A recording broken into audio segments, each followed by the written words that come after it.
Jakarta sekitar tahun 2019. Hari itu Mas Bejo yang sedang mengerjakan kursi lipat pesanan dari salah satu customernya harus menyesali apa yang terjadi pada sore menjelang waktu maghrib tiba. Tempat bekerja Mas Bejo yang bersebelahan dengan sebuah empang yang biasa digunakan untuk lomba pemancingan ikan galatama. Sore itu yang sedang fokus mengerja kursi lipat pesanan itu, tidak menyangka jika akan terjadi hal mengerikan dan mengakibatkan korban nyawa dari anak yang masih berusia 3 tahun itu, Mas Bejo yang masih berjibaku dengan peralatan kerjanya. Tiba-tiba saja didatangi seorang ibu yang sedang kebingungan mencari anaknya. Karena Mas Bejo tidak melihat ada seorang anak yang datang ke tempatnya bekerja itu, Mas Bejo pun mengatakan kepada ibu muda yang terlihat ketakutan itu, bahwa dia tidak melihat seorang pun di sekitar tempatnya bekerja. Ibu muda yang terlihat sangat gelisah pun lalu berpamitan meninggalkan Mas Bejo dan melanjutkan pencarian anaknya di sekitar bengkel dan empang yang hari itu terlihat sangat sepi. Seperti biasa, empang yang digunakan untuk lomba pemancingan galatama itu tutup pada hari Selasa dan kembali buka pada hari berikutnya. Setengah jam kemudian, ibu muda yang wajahnya terlihat semakin pucat dan dipenuhi rasa khawatir pun kembali mendatangi Mas Bejo. Karena Mas Bejo merasa iba dengan ibu yang sedang kebingungan mencari anaknya itu, Bejo pun akhirnya meninggalkan pekerjaannya dan ikut membantu mencari keberadaan balita laki-laki itu. Terakhir, ibu lihat si adik kemana, Bu? Tanya Mas Bejo yang mulai penasaran dengan keberadaan anak tersebut. Tadi saya ke warung, Mas. Tiba-tiba dia berhenti dan terus menatap ke arah empang itu. Lalu saya menghampiri anak saya dan menuntunnya untuk jalan ke arah warung itu. Ujar sang ibu menceritakan apa yang terjadi. Sesampainya di warung saya kaget. Kok anak saya tiba-tiba nggak ada?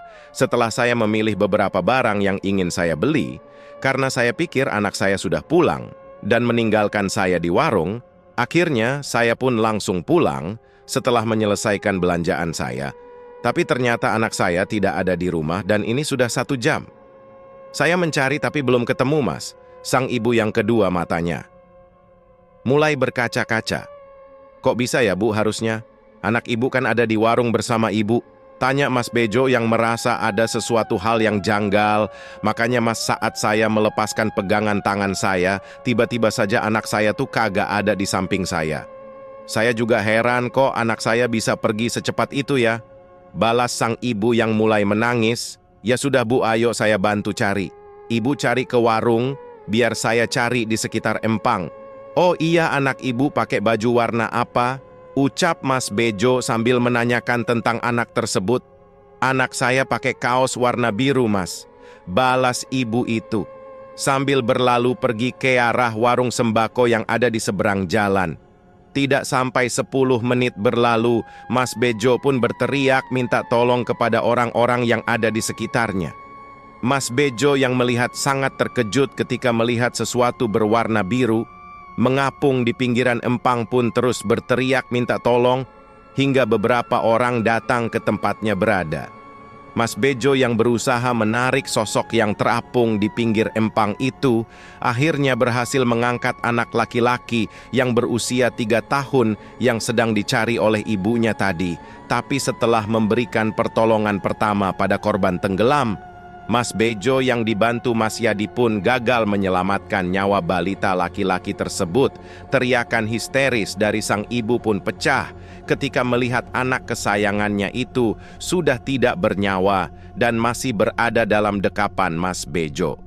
Mas Bejo yang merasa sangat menyesal pun berkali-kali meminta maaf kepada ibu muda tersebut karena dia tidak bias menyelamatkan nyawa dari sosok anak laki-laki berusia 5 tahun itu. Ya bukan salah sampean, Mas Bejo. Nggak usah dipikirin lagi. Ucap Mas Yadi yang tahu jika Mas Bejo masih memikirkan anak tidak berdosa yang meninggal akibat tenggelam di empang yang biasa dijadikan tempat lomba memancing itu.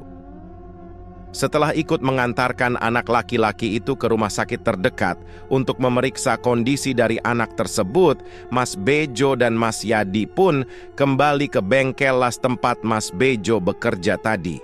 Saya benar-benar nggak dengar kalau ada anak yang jatuh ke empang itu, Mas Yadi. ujar Mas Bejo yang wajahnya terlihat murung. Aneh ya, padahal dari tempat sampaian kerja ini cuma sekitar 6 meter loh Mas jaraknya dan nggak ada penutup apa-apa di sana. Balas Mas Yudi sambil terus memperhatikan arah tempat anak laki-laki itu meninggal tadi. Jadi bengkel las tempat Mas Bejo bekerja itu memang tidak memiliki penutup atau dinding di samping kanan dan kirinya. Tempat terbuka yang hanya beratapkan terpal, itu memang dijadikan tempat usaha sementara sebelum Mas Bejo mendapatkan tempat usaha yang layak.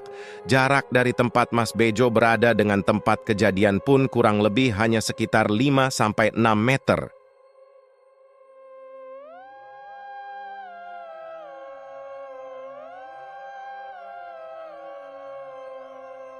Tapi anehnya Mas Bejo tidak melihat kedatangan anak itu ke arah empang dan juga tidak mendengar suara apapun ketika anak itu tercebur dan tenggelam di dalam empang itu. Menurut ibu dari anak itu, dia merasa menuntun anaknya sampai di warung Mas. Dan ketika tangan ibu itu terlepas dan memilih barang yang akan dibelinya, tiba-tiba saja anak itu menghilang. Ujar Mas Bejo menceritakan apa yang telah diceritakan oleh ibu dari bocah malang itu. Dan lagi menurut ibu itu, anaknya itu terus saja melihat ke arah empang ketika berhenti dan tertinggal oleh ibunya Mas. Ibu Mas Bejo yang menceritakan semua yang diceritakan ibu muda itu kepada Mas Yadi. Apa jangan-jangan Bang Marbun pakai tumbal lagi biar empangnya rame? Celetuk Mas Yadi yang membuat Mas Bejo terkejut. Halah nggak mungkin Mas. Bang Marbun nggak percaya hal-hal begituan, balas Mas Bejo yang merasa apa yang dikatakan Mas Yadi hanya bualan semata. Ketika malam tiba, Mas Bejo yang sudah berada di rumahnya pun terlihat gelisah, memikirkan bocah malang yang meninggal sore tadi. Jawab anak laki-laki yang usianya hampir sama dengan usia anaknya Uterus saja terbayang dalam benak Mas Bejo. Hingga tertidur, Mas Bejo pun bermimpi didatangi oleh anak laki-laki yang tadi sore telah ditemukannya di pinggiran empang tersebut. Tolong aku Om, tolong bilang ke ayah sama bunda aku tidak bisa kemana-mana, ujar bocah laki-laki yang mengenakan kaos biru dan celana panjang hitam yang berada di empang tempat bocah itu tenggelam. Mas Bejo yang baru terlelap tidur pun kembali terbangun dan terus memikirkan nasib bocah malang yang menemuinya di dalam mimpi dan meminta tolong untuk menyampaikan sesuatu kepada kedua orang tuanya. Keesokan harinya, Mas Bejo pun beraktivitas seperti biasanya di bengkel las tempatnya bekerja, dan Mas Bejo pun mendapati bunga yang ditabur di area lapak empang tempat bocah laki-laki kemarin meninggal. Karena jarak tempat Mas Bejo bekerja dengan tempat anak laki-laki itu meninggal cukup dekat, Mas Bejo pun menghampiri tempat itu dan berdoa sejenak agar bocah malang itu dapat tenang di alamnya. Ketika hari sudah mulai sore, Mas Bejo pun mulai merasakan sekelebatan bayangan yang dengan cepat bergerak mendekatinya. Lalu tiba-tiba menghilang. Waktu itu jam sudah menunjukkan sekitar pukul 5:30 sore. Dan Mas Bejo masih asyik dengan peralatan kerja untuk menyelesaikan pesanan yang diterimanya. Tiba-tiba saja dari sisi sebelah kiri Mas Bejo terlihat seorang anak laki-laki berjalan ke arah empang tempat anak laki-laki malang kemarin meninggal. Ketika Mas Bejo menoleh ke arah sebelah kirinya, Mas Bejo melihat bocah yang kemarin diangkatnya dari dalam empang itu menatap tajam ke arahnya dengan wajah pucat dan kedua bola mata yang menghitam bulu kuduk. Mas Bejo pun meremang menyaksikan kejadian itu. Tubuh Mas Bejo terasa kaku dan tidak dapat digerakkan. Ketika rasa takut mulai merasuk ke dalam hati dan pikirannya, sosok anak laki-laki yang mengenakan kaos biru dan celana hitam itu berdiri lama di samping Mas Bejo. Dengan jarak sekitar 6 meter, sosok bocah berwajah pucat dengan kedua mata hitam itu terus saja menatap ke arah Mas Bejo. Sebelum dia berjalan ke arah pinggiran empang, tatapan Mas Bejo pun terus mengikuti pergerakan dari bocah laki-laki malang itu. Dan sebelum bocah itu tercebur ke dalam empang, Mas Bejo melihat sosok makhluk hitam berkaki panjang dan memiliki tangan panjang. Dengan daun telinga runcing dan mata yang merah menyala, sosok makhluk menyeramkan itu terus memandang tajam bocah laki-laki yang sedang asik bermain air itu, dan tanpa diduga oleh Mas Bejo, sosok makhluk gaib itu pun mendorong tubuh kecil bocah laki-laki itu, dan setelah tercebur, sosok itu pun ikut melompat ke dalam empang dan menarik tubuh bocah malang itu ke dalam empang yang berair keruh itu. Mas Bejo yang terkejut pun langsung terbangun dari tidurnya dengan keringat yang sudah membasahi tubuhnya. Bersamaan dengan itu, pemilik empang dan juga tanah tempat Mas Bejo bekerja pun datang dengan membawa lampu neon panjang yang akan dipasang di sekitar tempat kejadian bocah malang tersebut meninggal dunia. "Sore-sore molor aja lu udah mau maghrib nih, pulang sono beresin tuh alat kerjanya besok lagi," ujar Bang Marbun yang sempat mengagetkan Mas Bejo. Nafas Mas Bejo yang masih tersengal-sengal karena merasa ketakutan pun membuat Mas Nejo menjadi lemas seketika. Detak jantung yang tidak beraturan pun membuat Mas Bejo kebingungan dengan apa yang dilihatnya tadi. Mas Bejo yang merasa mimpi sesaatnya itu adalah sebuah kenyataan, dia pun segera membereskan peralatan kerjanya dan bermaksud ingin segera pulang ke rumahnya. "Kok lu kayak orang ketakutan gitu sih?" tanya Bang Marbun setelah dia selesai masang lampu untuk menerangi tempat di mana bocah malang itu meninggal. "Enggak kenapa-napa Bang, cuman agak meriang aja," jawab Mas Bejo sambil memasukkan mesin las dan alat lainnya ke dalam sebuah peti besi yang biasa digunakannya menyimpan peralatan kerjanya itu. "Emang kemarin kejadiannya gimana? Saya baru dengar kabar tadi pagi, soalnya kemarin kan saya lagi di luar kota," tanya Bang Marbun sambil memberikan Bejo rokok putih yang biasa dihisap Bang Marbun. Mas Bejo pun menceritakan kembali bagaimana dia menemukan bocah malang itu meninggal dan sudah terapung di empang milik Bang Marbun tersebut. "Mudah-mudahan tuh bocah bisa bawa hoki," ujar Bang Marbun yang membuat Mas Bejo terkejut. "Sekarang udah gua pasangin lampu tuh. Jangan rewel ya," imbuh Bang Marbun yang berbicara ke arah tempat bocah laki-laki itu meninggal. "Udah pulang sana, udah Mel Mini, besok mulai kerja lagi," pinta Bang Marbun kepada Mas Bejo. Sesampainya di rumah, Mas Bejo pun kembali memikirkan mimpi singkat yang seolah nyata itu. Mas Bejo merasa jika anak laki-laki yang mengenakan kaos biru itu meninggal karena sosok makhluk gaib menyeramkan yang mendorong ke dalam empang itu adalah sosok yang memang menghuni tempat yang dulunya terkenal angker itu. Ketika malam tiba, Mas Bejo pun kembali bermimpi didatangi sosok bocah yang meninggal tenggelam itu. Sosok bocah malang itu terus meminta tolong kepada Mas Bejo untuk menyampaikan kepada ayah dan ibunya jika bocah itu tidak bisa pergi dari tempat itu.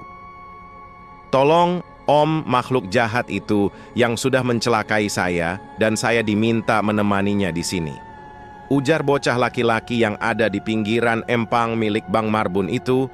Mas Bejo yang segera terbangun dari tidurnya pun merasa heran dengan apa yang dialaminya itu. Dia merasa tidak bersalah atas apa yang terjadi dengan bocah bernasib naas itu. Tapi kenapa kini dia selalu dihantui oleh anak laki-laki yang sudah 2 hari meninggal dunia itu? Malam itu sekitar pukul 2 dini hari, Mas Bejo yang tidak dapat kembali melanjutkan tidurnya, tiba-tiba saja memiliki keinginan untuk datang ke bengkel tempatnya bekerja. Keinginan itu bukan karena Mas Bejo ingin melanjutkan pekerjaannya, tapi Mas Bejo merasa ingin mendatangi empang yang ada di sebelah tempatnya bekerja itu. Setelah 15 menit mengendarai motor, Mas Bejo pun sampai di tempat biasanya bekerja.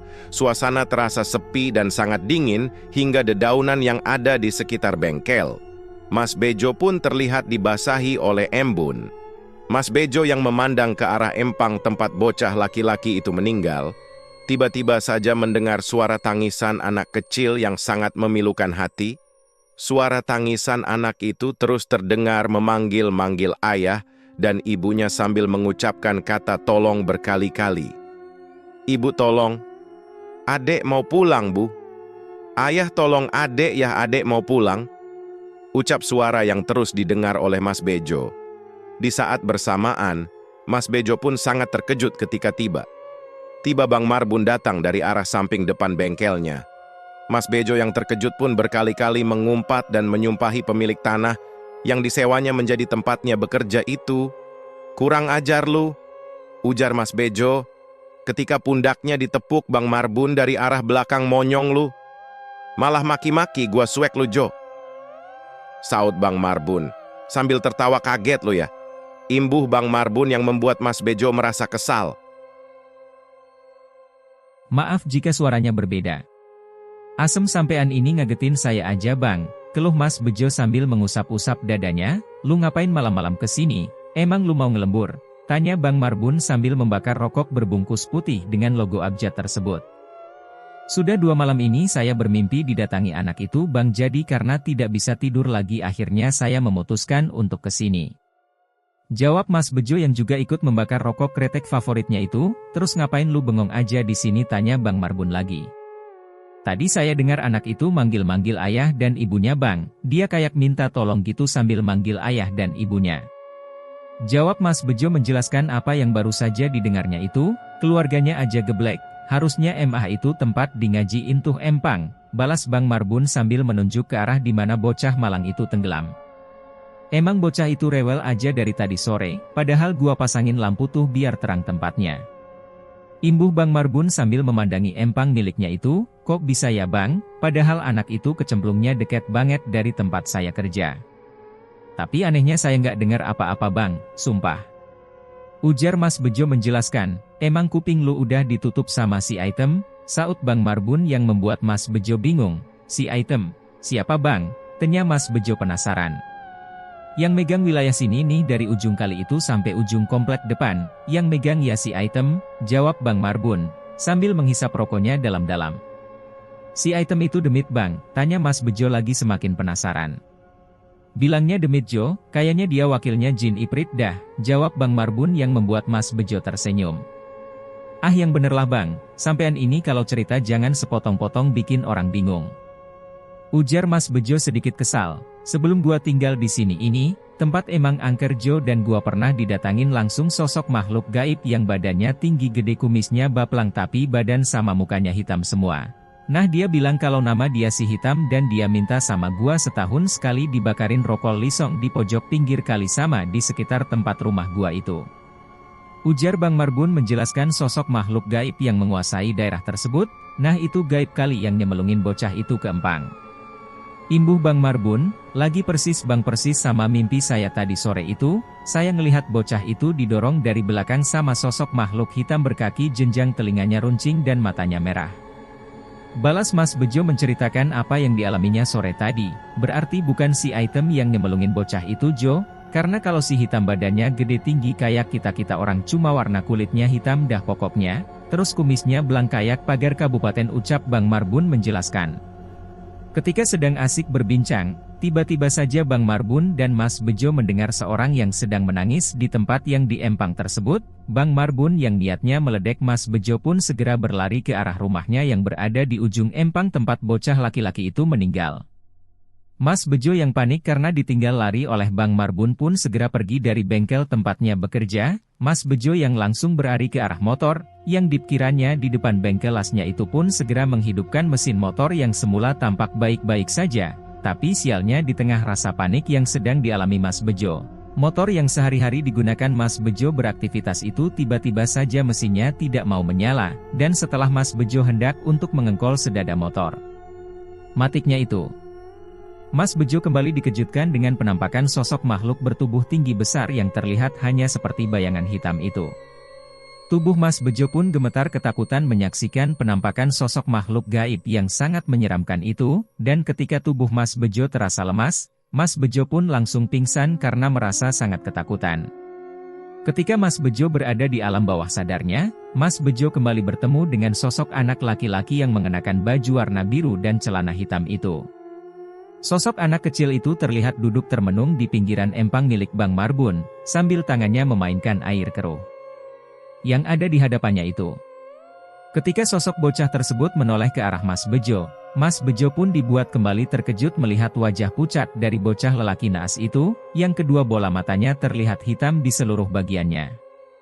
"Aku minta kembang 7 rupa di tempat aku mati ini," ujar sosok bocah malang tersebut yang suaranya terdengar serak dan sangat besar itu. Setelah itu Mas Bejo pun terbangun dari tidurnya karena sinar matahari pagi membuat tubuhnya berkeringat dan kepanasan. Mas Bejo yang terbangun di samping motornya itu kemudian bergegas menghidupkan mesin motornya dan segera pulang, karena dia merasa sangat ketakutan berada di tempat itu. Sesampainya di rumah, Mas Bejo mengalami demam tinggi, yang membuatnya tidak dapat kembali bekerja hari itu. Mas Bejo yang masih terbayang wajah dari sosok bocah malang itu terus mengigau ketika dia sedang tertidur siang itu, melihat kejadian aneh yang dialaminya aneh suaminya. Istri dari Mas Bejo yang bernama Mbak Rani pun segera menghubungi orang yang sudah lama dikenalnya, yang memiliki kemampuan menangani kejadian-kejadian yang berhubungan dengan makhluk-makhluk gaib. Mbak Rani pun menceritakan apa yang dialaminya kepada sosok lelaki setengah baya, yang memiliki wajah periang tapi terlihat sangat berwibawa itu. Ketika sore hari, Mas Bejo yang terlihat sangat lemas dengan wajah pucat, pun kedatangan seorang tamu, yang memang sudah dihubungi oleh Mbak Rani tadi pagi. Sosok lelaki setengah baya, yang langsung masuk ke dalam kamar Mas Bejo pun hanya tersenyum sambil mengatakan, "Jika Mas Bejo sedang diikuti oleh sosok anak kecil berbaju biru, memangnya teh kamu habis ngapain Jo? Itu anak bisa-bisaan nemplok sama kamu," ujar Waiman yang membuat Mas Bejo terkejut. "Astagfirullah, wah saya takut wak, memangnya benar ada anak kecil yang ngikutin saya?" tanya Mas Bejo dengan mimik wajah takut. "Ari itu teh anakan sahajo, jangan-jangan kamu nakalin ibunya, hehehehehe," balas Wak Eman sambil tertawa. "Saya minta air putih neng, di gelas besar ya," pinta Wak Eman kepada Mbak Rani. Setelah membacakan doa di gelas berisi air putih tersebut, Wak Eman pun meminta Mas Bejo untuk meminum air tersebut, tapi tatapan mata Wak Eman terlihat tajam menatap ke arah sambil terus membaca ayat-ayat suci yang ditujukan kepada sosok yang sedang mengikuti Mas Bejo. "Aduh, ini anak mau ikut kamu terus Jo, gimana ya, kamu sanggup gak kira-kira?" tanya Wak Eman yang membuat Mas Bejo terbelalak. "Kalau anak beneran sih gak apa-apa Wak, insya Allah saya mau merawatnya, lah ini kan anak jin, saya gak mau," jawab Mas Bejo tegas. "Ya kalau kamu gak mau, biar saya suruh kembali ke tempatnya Jo, tapi dia minta tempat itu untuk dingajikan Jo," ucap Wak Eman menjelaskan. "Iya Wak, saya bermimpi anak itu minta ditaburi kembang 7 rupa di tempatnya meninggal," balas Mas Bejo menceritakan mimpi yang dialaminya ketika dia pingsan semalam. "Yaitu yang saya maksud teh, dia minta saat dimana anak itu meninggal minta kembang 7 rupa, itu hanya kiasan bukan makna sebenarnya. Jadi maksudnya kembang 7 rupa teh, surah Al-Fatihah Ummul Quran, induknya Al-Quran, ada 7 ayat, makanya dia minta kembang 7 rupa," ujar Wak Eman menjelaskan arti mimpi yang dialaminya Mas Bejo semalam. "Nanti malam saja, kita adakan pengajian kecil di sana, kita berdua saja cukup kok Jo," imbuh Wak Eman sambil mengusap punggung Mas Bejo. Setelah menjalankan ibadah salat Isya, Mas Bejo pun langsung mengantar Wak Eman ke tempatnya bekerja sekaligus empang tempat anak laki-laki yang meninggal di sana 3 hari yang lalu. Wak Eman minta kepada Mas Bejo untuk membuang rasa takutnya, karena mungkin nanti akan ada sosok makhluk gaib lain yang akan datang ke tempat itu. "Terus bersholawat Jo, jangan biarkan hati dan pikiran kamu kosong, nanti kamu melihat sesuatu segeralah mengucapkan kalimat takbir sekencang-kencangnya," ujar Wak Eman, ketika keduanya sampai di depan bengkel tempat Mas Bejo bekerja. "Siapa orang goblok yang menaruh sajen di sana Jo?" tanya Wak Eman yang merasa kesal dengan apa yang telah dilihatnya itu.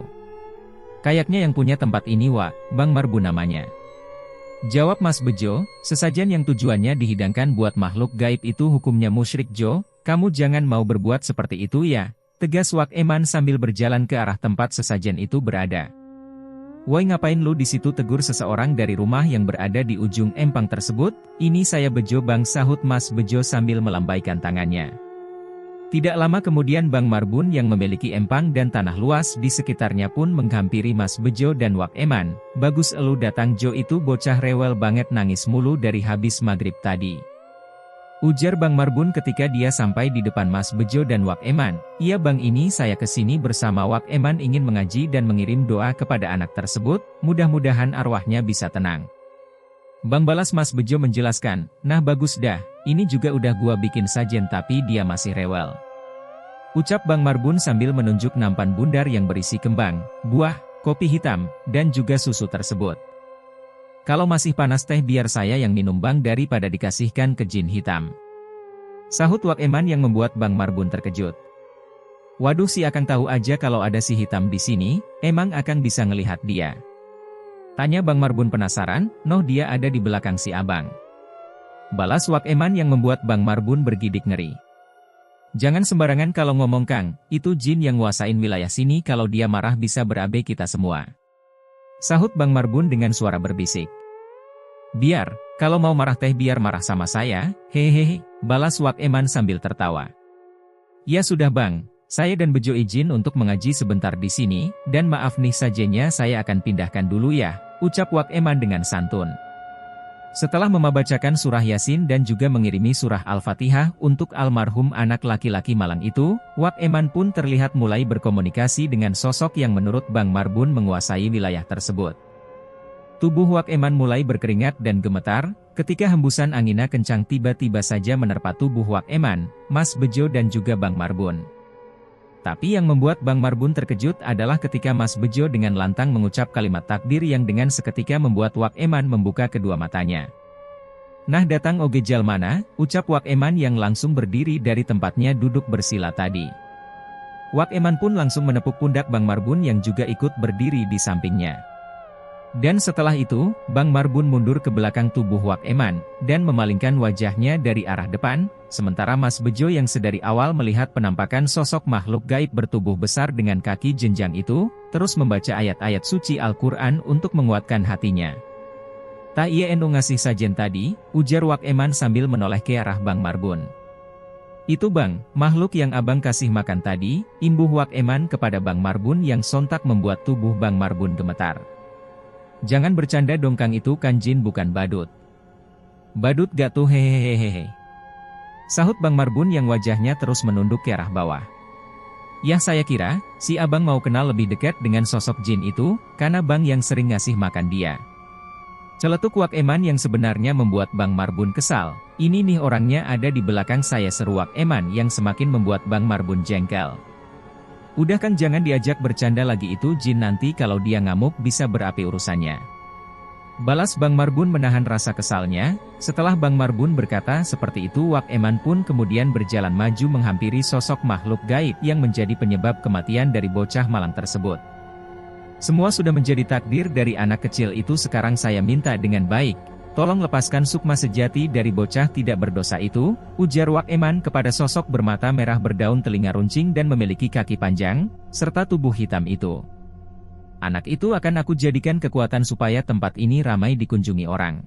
Ujar sosok bertubuh tinggi itu, maksud kamu teh bocah malang itu, sudah ditumbalkan, tanya Wak Eman yang merasa terkejut. Orang itu menyanggupi syarat yang aku berikan, balas sosok makhluk gaib tersebut sambil menunjuk ke arah Bang Marbun.